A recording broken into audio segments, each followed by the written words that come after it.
You know, spies always have the coolest equipment. Take this jetpack, for example. Well, if you think this is cool, wait till you get behind the wheel of the G6155 Interceptor. I'm, of course, talking about the car from Spy Hunter. Now, I had a chance to talk to Michael Gottlieb, who's the producer for the new Spy Hunter game coming up from Midway. And, well, I guess you just press this button here.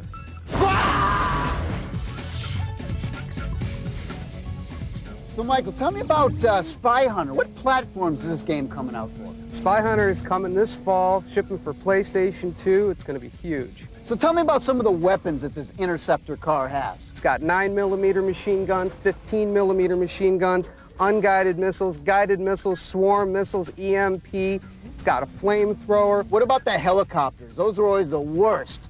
Oh, yeah, well, you know, the bad guys known as Nostra, and these Nostra helicopters are coming at you with full force. They got guided missiles, but you got guided missiles too, so you can just blow them out of the sky. Has it got that overhead view still, or are we back behind the car? What's the deal? We've got the tight shot in there in the cockpit. We've got a second-person camera, and then a third-person pulled all the way back, so you can play it any way you want. What about getting on water? The 6155 has got the ability to morph. You can morph into a boat when you hit the water. You take enough damage to the exterior shell, it all drops off your motorcycle. You're fast and smooth down the road, right? Wow. And then if you take too much damage as a boat in the water, you turn into a personal watercraft. All right, now let me ask you this. Where are the missile buttons on this thing? You don't press this one, don't press this one. You can press this one. That one's good. Right. Unguided missiles, guided missiles, swarm missiles. Is this a smoke screen? That's the smoke screen. Let's try that out. Check that out, huh? That works great. All right, forget about it. I totally need this car. What was the most difficult part of working on this game? The game exists on 3 levels. You've got the basic gameplay mechanic of Spy Hunter. Prepare to be hunted, let the hunt be the hunted. You're being chased down here, right? You got to blow them up or they're going to blow you up, right? The second gameplay mechanic is shortcuts. There's multiple shortcuts all over the place, and the shortcuts help you evade enemies, help you find the satcoms, help you find a better way to get through the level in the shortest period of time. Michael, we got a helicopter on our tail. Oh, yeah, that's Nostra, Tommy. Which button is it? Don't. You don't know what you're doing. You don't know what you're doing. That is so uncool, man. I think this is over. It's time for you to go. What do you mean? What are you talking about? There it is.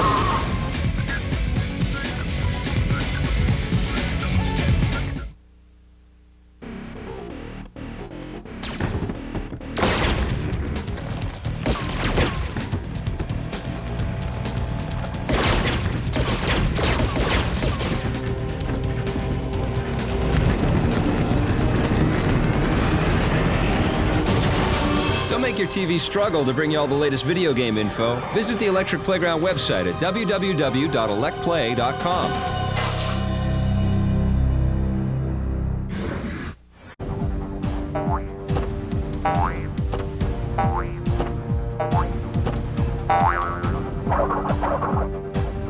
Guess who's coming to the Game Boy Advance? Crash Bandicoot.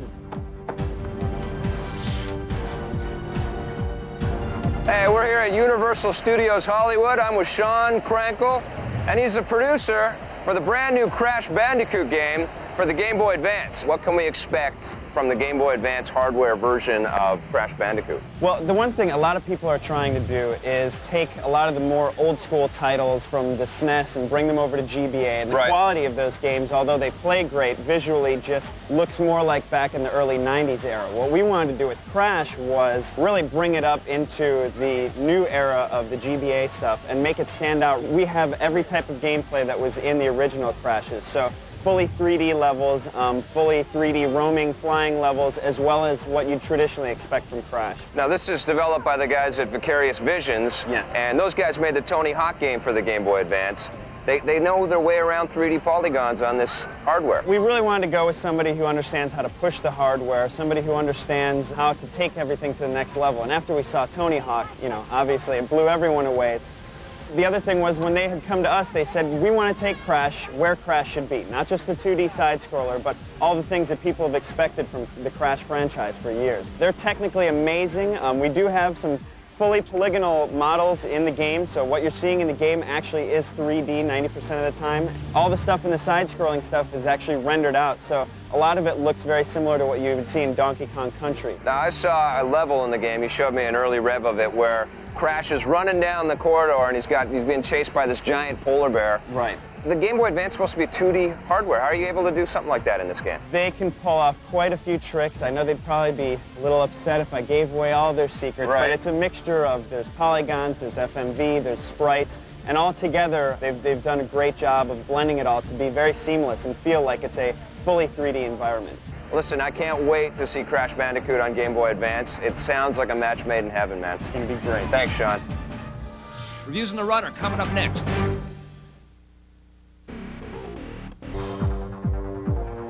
Hey, we're here at Indy and we're talking about Mario Kart Super Circuit for the Game Boy Advance. Now, when the Game Boy Advance was announced, this was the game that I was waiting for. Not only do you get 20 tracks, but there's also 20 other new tracks that you can pick up as you play throughout the game.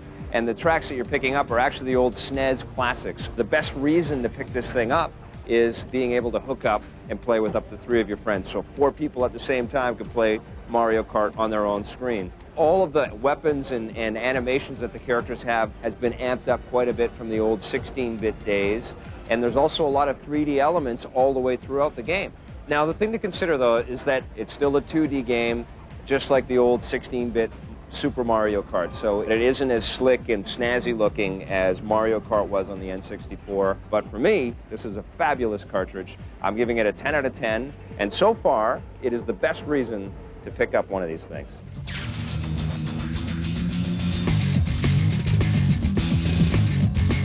Let's start with Gran Turismo 3 A-Spec for the PlayStation 2. This is the most realistic looking and playing driving experience you will ever have in your entire life. The graphics in this game are incredible.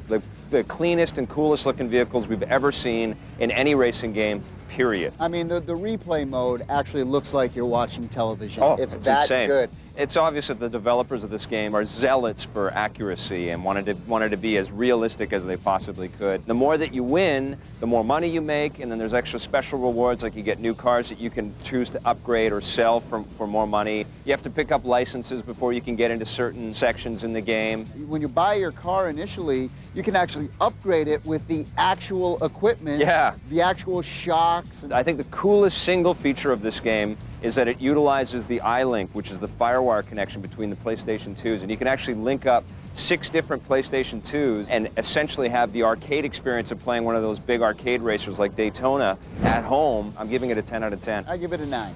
EGM like Gran Turismo 3 as much as me, they gave it a 10. Okay, let's move on to another PlayStation 2 game, which is also making some really big noise this year. It's Twisted Metal Black. Well, I thought Very they called dark. it Twisted Metal Black because you can't see anything ever. The No. whole game is black. That's a good interpretation, but They no. should have called this Twisted Metal Dark. How about that? It is very dark. They kept it dark for a reason, and I'll tell you why. The special moves and all the machine guns and the flamethrowers and the static shock hits and all the destruction and carnage that's in the game lights up the screen. The cinematics are beautiful, don't get me wrong. Yes. But it's extremely Disturbing. Yes. It really amps up the attitude and the mood and the dark and creepiness of this game. The levels are really, really big and different from what you've seen. I love driving up to the Ferris wheel in the suburb level, bashing it, and then watching it roll down and crumple the opponents that get in its way. Overall, I give it an 8.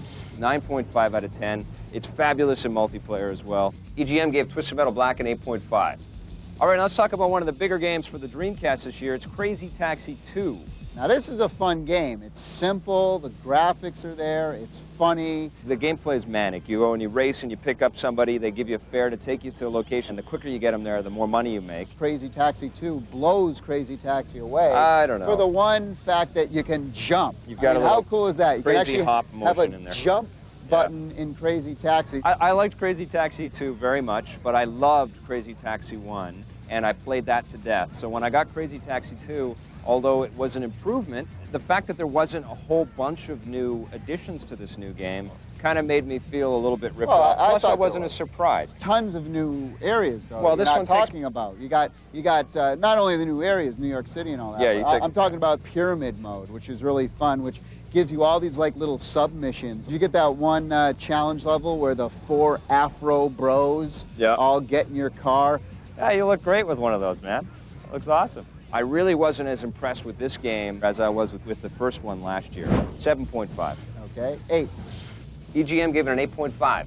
All right, now let's talk about the game that everybody's talking about on the PC, Max Payne. What'd you think? The thing you got to talk about in Max Payne is bullet time, right? Right. Remember that great stuff in Matrix where they stop the camera and do the whole 3D thing? They have that in the game, and you can actually see the bullets coming at your head and get out of the way while you're shooting bullets. On a revolutionary scale, this really ups the ante. The guys that developed this game, Remedy out of Finland, have been working on this game for about 3 years. Right. If you have a GeForce 3 card and a super fast computer, I have never seen visuals like this in a computer game.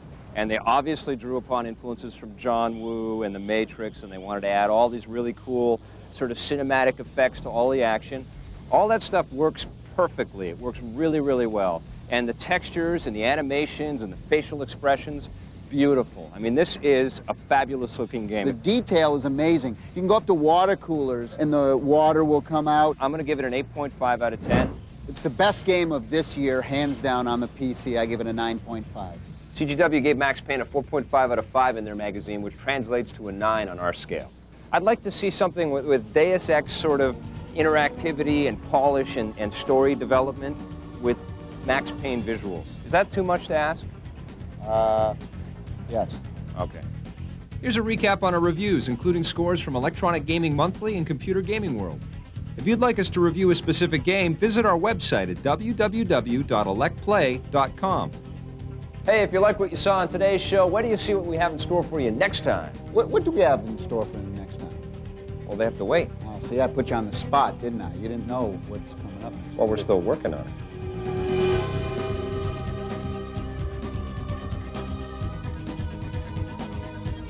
Of course, I'm talking about Spy Hunter. So just push this button here. It's not working.